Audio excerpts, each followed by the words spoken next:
अ, आपकी पार्टी भारतीय communist party कितनी सीटों पे लड़ेगी चुनाव? 24 सीटों की हम लोगों ने कोई उल-जलूल जैसे दूसरी पार्टियां दावे कर रही हैं, उस तरह के दावे नहीं किए। भारतीय कम्युनिस्ट पार्टी का बिहार में जनाधार रहा है। हमारे 8 एमपी जीतते रहे, सांसद जीतते रहे, हमारे 36 एमएलए जीतते रहे। फिर भी क्योंकि गठबंधन में जाना था, तो हमने बहुत ही वाजिब संख्या में सीटों की लिस्ट तैयार की है। 24 सीटों की हमारी लिस्ट है। हम चाहते हैं वो सारी सीटें हमें मिल जाएं, लेकिन क्योंकि ये महागठबंधन है, लेन देन होगा और कुछ हमको अपने दावे में कमी करनी पड़ सकती है, लेकिन पार्टी की ताकत और पार्टी के सम्मान और प्रतिष्ठा के अनुसार सीटें जरूर हम लेना चाहेंगे।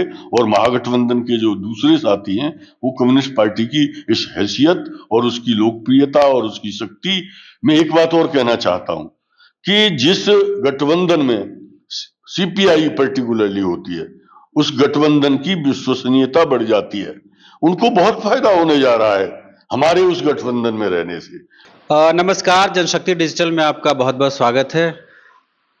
बिहार में चुनाव होने वाले हैं, 2 चरणों में बिहार के चुनाव होंगे, 6 और 11 नवंबर को और 14 नवंबर को काउंटिंग की तारीख तय हुई है।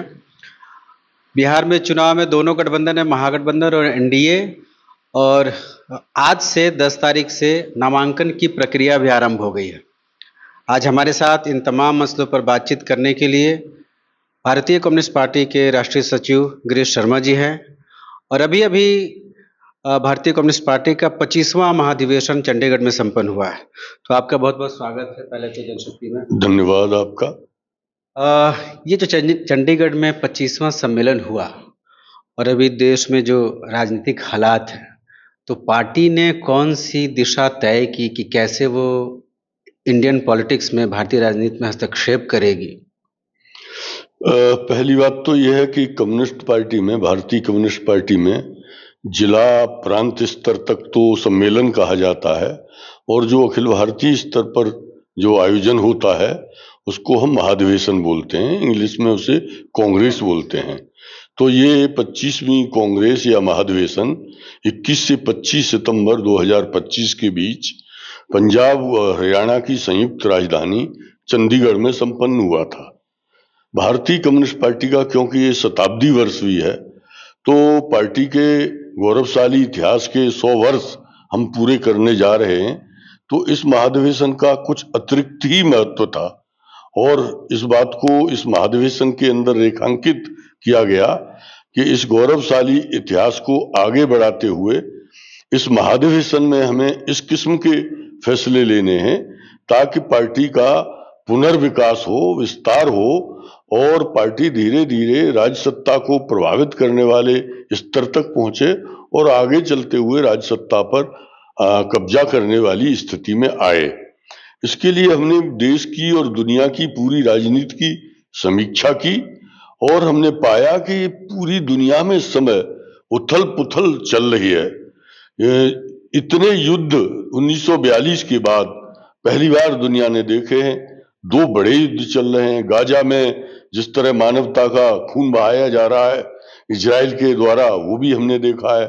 और यूक्रेन और रूस का युद्ध जिसमें नाटो और अमेरिका यूक्रेन के साथ खड़े हुए हैं और रूस से टकरा रहे हैं, हमने ये भी देखा है।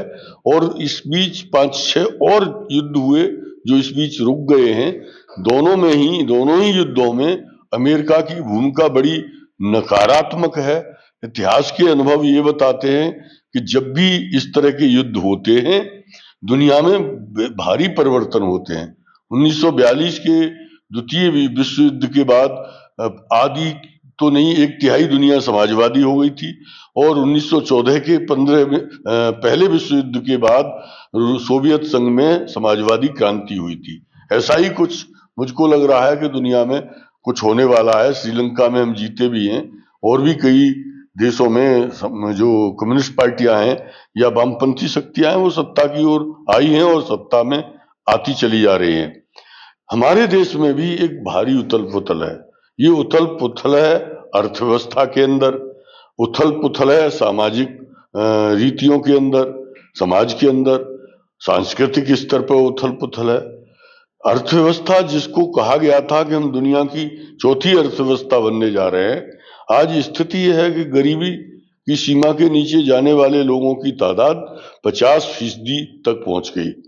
80 करोड़ लोगों को सरकार 5 किलो राशन दे रही है। वो स्वीकार कर रही है कि ये 80 करोड़ लोग अति गरीब हैं। इसी तरह रुपए की कीमत डॉलर के मुकाबले लगभग 90 रुपए का $1 हो गया। रुपए की कीमत गिरती ही चली जा रही है। बेरोजगारी चरम पर है, भ्रष्टाचार चरम पर है। ग्रामीण विकास के लिए जो धन आ रहा है पंचायतों के पास, चाहे बिहार हो, चाहे यूपी हो, या मध्य प्रदेश या राजस्थान हो, डबल इंजन की जो सरकारें हैं, जहां जहां 70% विकास का धन नेताओं, अधिकारियों और मंत्रियों की पॉकेट में जा रहा है, 30% बचता है। तो प्रधान क्या विकास कर सकता है? ग्राम पंचायत का मुखिया क्या विकास कर सकता है? तो ये भारी उथल पुथल है, समाज में टूटन हो रही है। बड़ी मुश्किलों से सामाजिक न्याय की ताकतें सीना तान करके शोषणवादी ताकतों के सामने खड़ी हो रही थी। लेकिन जब से बीजेपी का आधिपत्य हुआ है 2014 के बाद से, आज सामाजिक न्याय की ताकतों को कुचला जा रहा है, धर्मनिरपेक्षता की पक्षधर ताकतों को कुचला जा रहा है। एक उथल पुथल ये भी है। और सांस्कृतिक मोर्चे पे भी हम स्वस्थ संस्कृति की ओर बढ़ रहे थे, लेकिन अब उसमें आरएसएस और बीजेपी ने कट्टरता का विष घोल दिया है। लोगों को लड़ाया जा रहा है, विभाजन पैदा किया जा रहा है, झूठ सच बोल करके अपने वोटों के लिए एक अल्पसंख्यक समुदाय को प्रताड़ित किया जा रहा है। इस स्थिति में मैं समझता हूं कि बदलाव की बयार भी बह रही है, और बदलाव की बयार बहते बहते इस स्थिति तक पहुंच गई कि पिछली बार भारतीय जनता पार्टी ने नारा दिया 2024 के लोकसभा चुनाव में, अब की बार 400 पार। सारे प्रयास किए, ईवीएम से बेईमानी भी हुई, विपक्ष बटा भी रहा, लेकिन जनता ने उन्हें 240 सीटों पर समेट दिया है। ये इस बदलाव का प्रतीक है। हमने इन सब बातों का लेखा जोखा किया है, लेकिन हमने ये भी रेखांकित किया कि अल्पमत की सरकार होने के बावजूद, एनडीए के दूसरे घटक दलों के समर्थन के बावजूद, से चल रही सरकार होने के बावजूद, ये सरकार फांसीवादी कदम उठा रही है। ये कोई भी कदम उठाने से चूकती नहीं है। ये उसी तरह बर्ताव कर रही है जैसे एक पूर्ण और संपूर्ण बहुमत की सरकार करती है। विपक्ष को डराने के लिए, लोकतांत्रिक शक्तियों को कुचलने के लिए तमाम तरह के हथकंडे अपनाए जा रहे हैं। ईडी, सीबीआई, इनकम टैक्स, इन सब का दुरुपयोग किया जा रहा है। अभी ये केंद्र की सरकार 130वां संविधान संशोधन ले आई, जिसके तहत विपक्ष के किसी भी मुख्यमंत्री पर कोई केस लगा करके उसे 30 दिन जेल में डाल दिया जाए, जमानत न होने दी जाए, और 30 दिन उसकी जेल जीवन के पूरे होते ही 31वें दिन उसे हटा दिया जाए। ये लोकतंत्र में इससे बड़ा षड्यंत्र और साजिश क्या हो सकती है? आपातकाल की ये बहुत बातें करते हैं, लेकिन अघोषित आपातकाल 2014 से चल रहा है और इसकी ये कभी चर्चा नहीं करते। उत्तर प्रदेश, जहां से मैं आता हूं, योगी सरकार बुलडोजर चला रही है। अब तक वो कुछ मुस्लिम माफियाओं के खिलाफ चलाया गया, लेकिन अब वो बुलडोजर ठेली वाले, खोमचे वालों पर चल रहा है। उन्हें रोजी रोटी से बदर किया जा रहा है। बेरोजगार नौजवानों को पहले पुलिस में केस दर्ज करा करके अपराधी घोषित किया जाता है, फिर ऑपरेशन लंगड़ा चला करके उन्हें विकलांग बनाया जाता है, और ऑपरेशन खलास चला करके उनको जान से हाथ धोना पड़ता है, एनकाउंटर किया जाता है। पिछले 1 महीने में ही 12 एनकाउंटर उत्तर प्रदेश में हुए हैं, और अब बीजेपी शासित सारे राज्य इस तानाशाही पूर्ण अधिनायकवादी कदम को आगे बढ़ा रहे हैं। इसलिए ये सारी चीजें देश के भीतर हम सब देख रहे हैं कि जो कुछ हो रहा है, लगातार उनकी जो मंशा है, वो जो करना चाहते हैं कर रहे हैं। वो लगातार चुनाव भी जीत रहे हैं, तो कहीं ये उनके मन में है कि हम तो चुनाव जीत ही रहे हैं। तो उनके इस नैरेटिव को, या जिस तरह का व्यवहार कर रहे हैं, काउंटर करने के लिए लेफ्ट पार्टियां या विपक्ष की पार्टियों की क्या योजना है? कैसे इसको लोगों के बीच कैसे ले जाएंगे? क्या नैरेटिव होगा उनका? वो चुनाव जीत जरूर रहे हैं, लेकिन उन्हें ये सच्चाई मालूम है कि वो चुनाव हेराफेरी से, हथकंडों से जीत रहे हैं। चंडीगढ़ के चुनाव में, मेयर के चुनाव में जिस तरह वोटों की चोरी हुई, कर्नाटक में जो हुआ वो सबके सामने है, महाराष्ट्र में जो हुआ वो सबके सामने है, बिहार में आने वाले चुनावों के बारे में जिस तरह से उन्होंने सघन पुनरीक्षण मतदाता सूची का करा करके जिस तरह वोटों में उथल पुथल की है, मतदाता सूचियों में बेईमानी की है, वो जानते हैं कि वो चुनाव ईमानदारी से नहीं जीत रहे हैं, इसलिए वो डरे हुए हैं, इसलिए वो फांसीवादी कदमों को उठा रहे हैं, अधिनायकवादी कदमों को उठा रहे हैं। भारतीय कम्युनिस्ट पार्टी के महाधिवेशन ने इसका संज्ञान लिया और उन्होंने इस बात पर जोर दिया है, हमारे महाधिवेशन ने, कि देश में संविधान, लोकतंत्र और संसदीय लोकतंत्र की रक्षा के लिए ये जरूरी है कि दिल्ली की गद्दी से और जिन राज्यों में भारतीय जनता पार्टी या एनडीए की सरकार है उनको हटाया जाना जरूरी है। लेकिन कम्युनिस्ट पार्टी ऑब्जेक्टिव मूल्यांकन करती है, वस्तुगत मूल्यांकन करती है। हम जानते हैं हम अकेले उन्हें नहीं हटा सकते, इसलिए हमने कहा कि उनको हटाने के लिए देशभक्त मोर्चा जैसा एक लेफ्ट डेमोक्रेटिक फ्रंट बनाना पड़ेगा, जिसमें हमें सारी डेमोक्रेटिक शक्तियों को, सेक्युलर फोर्सेज को और कम्युनिस्ट शक्तियों को, वामपंथी शक्तियों को एकजुट करना पड़ेगा। इसके लिए हम मानते हैं कि सबसे पहले हमें भारतीय कम्युनिस्ट पार्टी मजबूत करनी पड़ेगी, क्योंकि यही पार्टी है जो देश में चल रही कम्युनिस्ट पार्टियों की मदर है।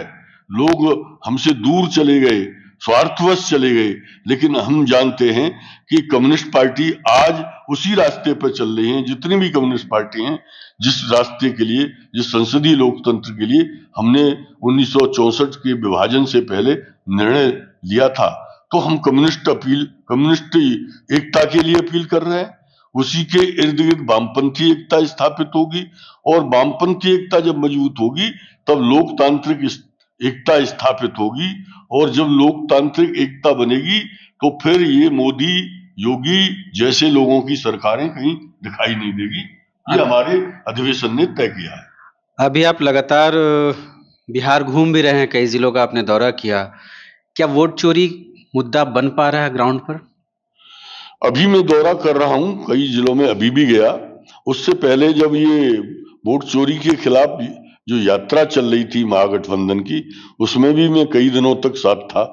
मैं बार बार ये दोहरा रहा हूं, हर जगह बता रहा हूं कि मैंने अपने 55 साल के राजनीतिक जीवन में, कम्युनिस्ट पार्टी के अंतर्गत बिताए समय में, इतनी जनता को सड़कों पर उतरते हुए मैंने कभी नहीं देखा जितनी जनता इस वोट चोरी के खिलाफ चल रहे अभियान में उतर करके आई थी।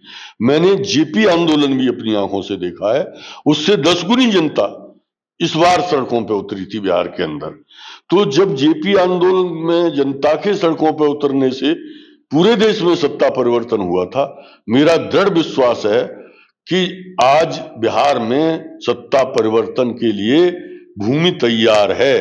निश्चय ही अगले चुनाव में जो आने वाला है, अगले 7 और 6 और 12 तारीख को होने वाला है, उसमें निश्चित तौर पर महागठबंधन जीतेगा, महागठबंधन की सरकार बनेगी, एनडीए की सरकार हारेगी, ऐसा मेरा मतलब आपको उम्मीद है कि ये जो जन सैलाब सड़कों पर आया था, इतनी भीड़ उमड़ी थी, ये वोट में तब्दील हो पाएगा? इससे बड़ा क्या प्रमाण हो सकता है कि गली गली में बच्चे नारा लगा रहे हैं, वोट चोर गद्दी छोड़, और ये नारा इतना से चढ़ के बोल रहा है। मैंने एक वीडियो देखा कि बीजेपी का एक विधायक मंच से सभा के अंत में नारा लगाया, वोट चोरो गद्दी छोड़ो। तो ये इसका मतलब है कि ये वोट चोरी का मुद्दा जनता के अंदर तक चला गया है। जनता परिवर्तन चाहती है, वो एक एक वोट को संजो करके एनडीए की सरकार, मोदी और नीतीश कुमार की मिलीजुली जो सरकार है या उसके खिलाफ इस्तेमाल करना चाहती है। लेकिन मैं यहाँ ये भी कहना चाहता हूँ, मतदाताओं को भी सजग रहना होगा और महागठबंधन को भी सजग रहना होगा। उन्होंने वोटर लिस्ट की जो सूची आई है, मैं उसकी व्यापकता पे नहीं जाना चाहता, उसमें पता लग गया कि इस तरह से उन्होंने हेरा फेरी की है। वो ईवीएम का भी दुरुपयोग करेंगे, वो हर हथकंडा अपनाएंगे, विपक्ष को प्रताड़ित करेंगे, डराएंगे, पैसे का दुरुपयोग करेंगे, शासकीय मशीनरी का दुरुपयोग करेंगे। आज ही निर्वाचन आयोग का बयान है कि 8 लाख लोगों को चुनाव में लगाया जाएगा सरकारी तौर पर। ये सारी व्यवस्थाएं वो बीजेपी को जिताने के लिए या उनके गठबंधन को जिताने के लिए कर रहे हैं। हमको इससे सावधान रहना होगा, और अगर हम सावधानी बरतेंगे तो निश्चित तौर पर बिहार में सत्ता का बदलाव होगा, महागठबंधन जीतेगा, महागठबंधन की सरकार बनेगी। भारतीय कम्युनिस्ट पार्टी उसके लिए कमर कस करके मैदान में है। लेकिन अभी तक सीटों का बंटवारा नहीं हो पाया। आज 10 तारीख है, नामांकन की प्रक्रिया भी आज से शुरू हो गई है, लेकिन अब तक महागठबंधन के भीतर सीट शेयरिंग को लेकर स्पष्ट स्थिति सामने नहीं है, कोई प्रेस कॉन्फ्रेंस नहीं हुआ। तो कब तक स्थिति स्पष्ट होने की उम्मीद है? पिछले विधानसभा चुनाव तक या गत लोकसभा चुनाव तक महागठबंधन में जितनी पार्टियां थीं, आज उससे दुगनी हो गई। ये इस महागठबंधन की लोकप्रियता का प्रमाण भी है। तो जब पार्टियां दुगनी हो गई तो समस्या बढ़ गई।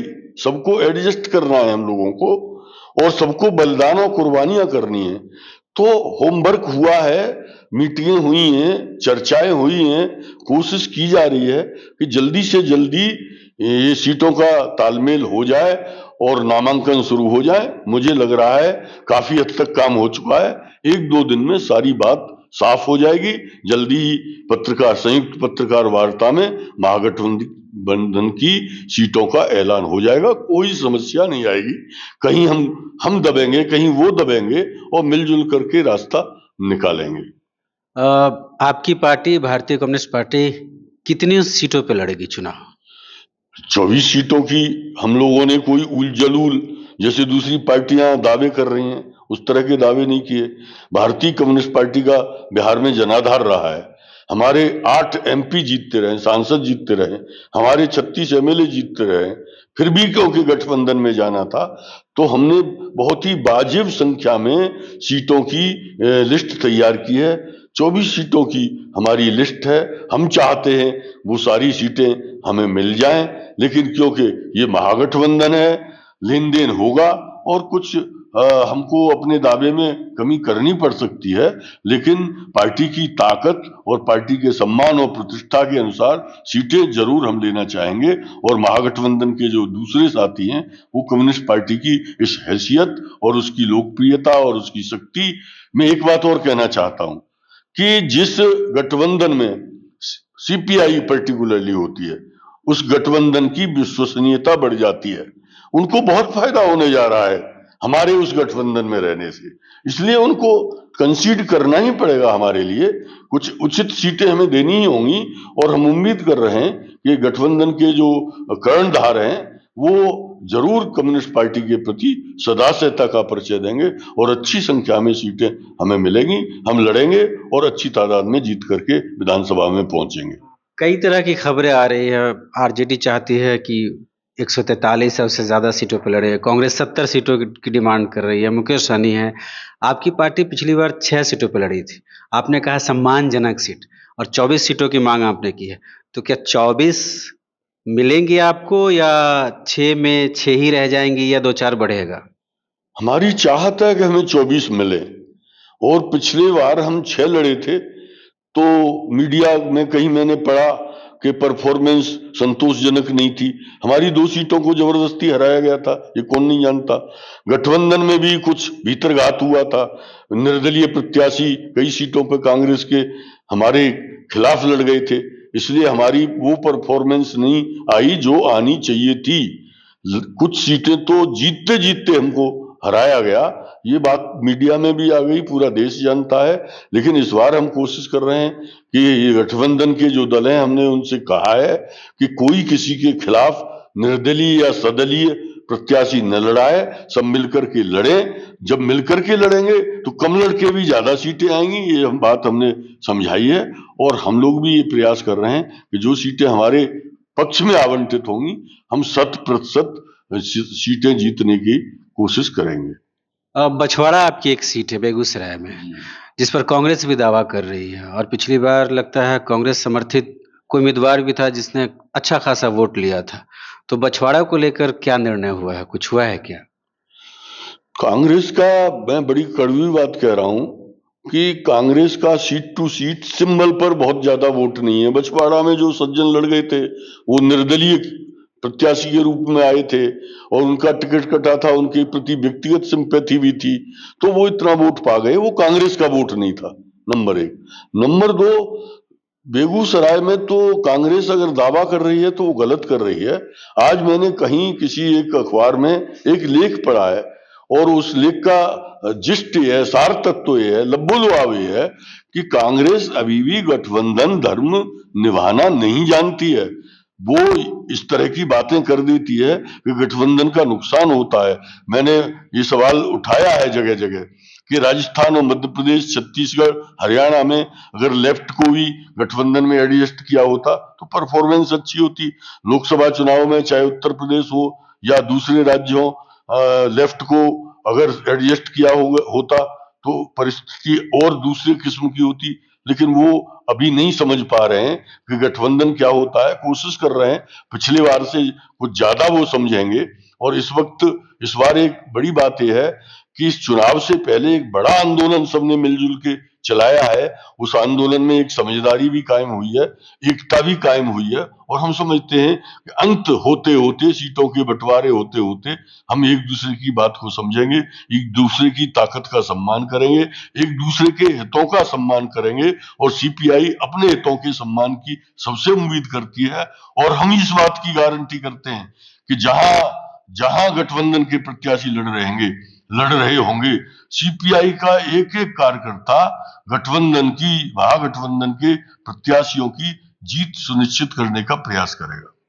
तो हमें उम्मीद करें कि अगले 1-2 दिनों में स्थिति बिल्कुल स्पष्ट हो जाने को उम्मीद। गांव की एक कहावत है, श्रीलंका से आगे कोई देश नहीं। पहले दौर का नामांकन 17 तारीख को समाप्त हो जाएगा। तो 15, 16, 17 में ज्यादातर नामांकन होने हैं। आज 10 तारीख है, मुझे लग रहा है 11, 12 में सब ठीक हो जाए। एक आखिरी सवाल की, फिर से वही सवाल, कितनी सीटें बढ़ेंगी सीपीआई की? हमारी पार्टी की राष्ट्रीय मान्यता इस वक्त नहीं है। हम उसे बिहार में राज्य पार्टी के रूप में मान्यता को वापस लेना चाहते हैं। इसलिए हम चाहते हैं कि राज्य मान्यता प्राप्त करने के लिए 8-9 सीटें हमें चाहिए। तो अगर हमको सम्मानजनक सीटें मिलती हैं तो हम इतनी सीटें जीतने का प्रयास करेंगे। बहुत बहुत शुक्रिया हमसे बातचीत करने के लिए, आपने वक्त दिया, आपका बहुत बहुत धन्यवाद। दोस्तों, आप सबों से आग्रह है कि आप सब जनशक्ति डिजिटल को लाइक करें, सब्सक्राइब करें और अपने दोस्तों के साथ साझा जरूर करें। बहुत बहुत शुक्रिया। आपका भी धन्यवाद भाई, आपका।